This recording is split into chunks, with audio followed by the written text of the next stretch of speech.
वृंदावन भारत की पावन भूमियों में से एक है। श्री वृंदावन धाम भगवान श्री कृष्ण की नटखट लीलाओं का साक्षात जीवंत प्रमाण माना जाता है। वृंदावन उत्तर प्रदेश के मथुरा जिले में बसा हुआ बहुत ही पावन नगर है। वृंदावन में देश विदेश से लाखों श्रद्धालु भगवान श्री कृष्ण के दर्शन के लिए आते हैं।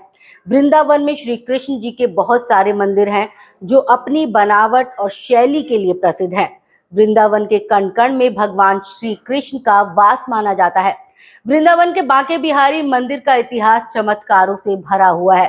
तो चलिए आज आपको बताते हैं बांके बिहारी मंदिर से जुड़ी कुछ रोचक बातें। वृंदावन के बांके बिहारी मंदिर का इतिहास काफी रोचक रहा है। पौराणिक मान्यताओं के अनुसार स्वामी हरिदास भगवान श्री कृष्ण के भक्त थे। वो भगवान श्री कृष्ण की प्रेम भाव से निधिवन में भक्ति किया करते थे। उनके हृदय में केवल भगवान श्री कृष्ण बसे हुए थे। भगवान श्री कृष्ण ने स्वामी हरिदास की भक्ति से प्रसन्न होकर उन्हें दर्शन दिए और निधिवन में काले रंग की पत्थर की मूर्ति के रूप में प्रकट हुए। कुछ दिन तो स्वामी हरिदास ने निधिवन में ही बांके बिहारी की पूजा की। उसके बाद अपने परिजनों की सहायता से बांके बिहारी मंदिर का निर्माण करवाया। बांके बिहारी की मूर्ति बहुत ही सुंदर प्रतीत होती है।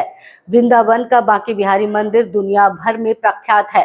दूर दूर से करोड़ों श्रद्धालु श्री बांके बिहारी के दर्शनों की लालसा लिए वृंदावन पहुंचते हैं। श्री बांके बिहारी के दर्शन मात्र से ही व्यक्ति अपने सभी दुख दर्द भूल जाता है और उन्हें एक टक बस निहारता ही रहता है। बांके बिहारी मंदिर में एक चीज जो अन्य मंदिरों के मुकाबले अलग है वो है यहाँ की पर्दा प्रथा। अगर आपने कभी गौर किया हो तो बांके बिहारी मंदिर में ठाकुर जी के दर्शन हमेशा टुकड़ों में कराए जाते हैं, यानी कि बांके बिहारी जी के आगे बार बार पर्दा डाला जाता है जिससे कोई भी ठाकुर जी को ज्यादा देर तक ना देख सके।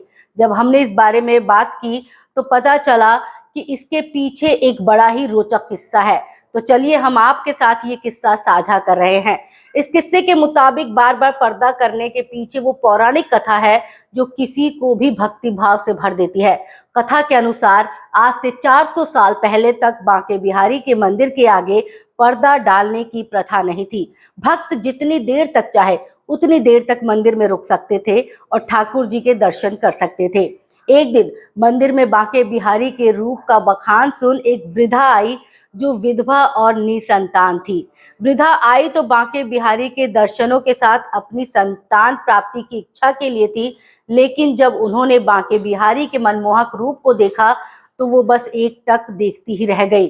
ठाकुर जी के रूप को देखकर वृद्धा न सिर्फ अपने सारे दुख दर्द भूल गई बल्कि उन्होंने बांके बिहारी को ही अपना बेटा मान लिया। वृद्धा अकेली थी और अपार संपत्ति की मालकिन भी थी, तो उन्होंने सोचा कि अपनी सारी संपत्ति वो बांके बिहारी के नाम पर कर दे। माना जाता है कि उस मैया का प्रेम और भक्ति भाव देखकर कन्हैया भी खुद को उनका पुत्र मानने से न रोक पाए और उनके अकेलेपन को देखते हुए उन्होंने उनके साथ जाने का निर्णय लिया। जैसे ही वृद्धा अपने घर के लिए जाने लगी तभी बांके बिहारी भी उनके पीछे पीछे चल दिए।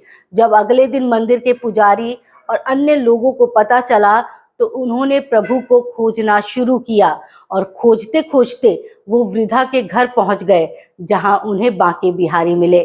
तब सभी ने बांके बिहारी से प्रार्थना की कि वो वृंदावन वापस लौट आए। तब कहीं जाकर बांके बिहारी जी मंदिर में लौट कर आए और तभी से हर 2 मिनट के अंतराल पर बिहारी जी के सम्मुख पर्दा डालने की परंपरा शुरू हुई है। तो ये थी बांके बिहारी जी के आगे बार बार पर्दा डालने के पीछे की रोचक कथा। अगर आपको ये स्टोरी अच्छी लगी हो तो इसे शेयर जरूर करिएगा।